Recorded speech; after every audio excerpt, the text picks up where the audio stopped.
Video pembelajaran kita kali ini adalah tentang materi PPG tahun 2021. Kegiatan belajar mandiri yang pertama adalah tentang bahasa Indonesia. Selamat kepada Bapak Ibu guru yang sudah lulus pretest dan juga sudah dipanggil sebagai peserta PPG. Tapi sebelum kita lanjutkan materi ini, jangan lupa subscribe dulu ya. Karena subscribe itu gratis. Jangan lupa juga like, comment, serta bunyikan loncengnya. Rangkuman bahasa Indonesia. Pada materi kegiatan belajar pertama adalah tentang pembelajaran bahasa Indonesia. Apa saja yang tercatat dan terangkum dalam materi? Yang pertama adalah teks non-fiksi. Teks non-fiksi merupakan teks yang didasarkan pada fakta yang bertujuan menginformasikan, menginstruksikan, atau membujuk dengan memberikan fakta dan informasi.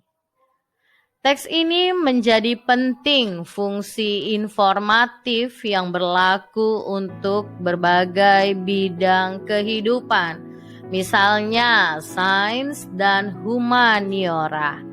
Ragam teks non-fiksi didasarkan atas tujuannya, yaitu menginformasikan, menginstruksikan, menarasikan, memengaruhi, dan menanggapi. Pembelajaran non-fiksi dapat dilakukan dengan inquiry based instruction yang berfungsinya mengajari siswa bagaimana membuat belajar menjadi lebih bermakna. Pembelajaran ini bermuara pada pembaca dan menulis. Strategi yang digunakan untuk memahami teks non-fiksi salah satunya adalah dengan membaca mandiri.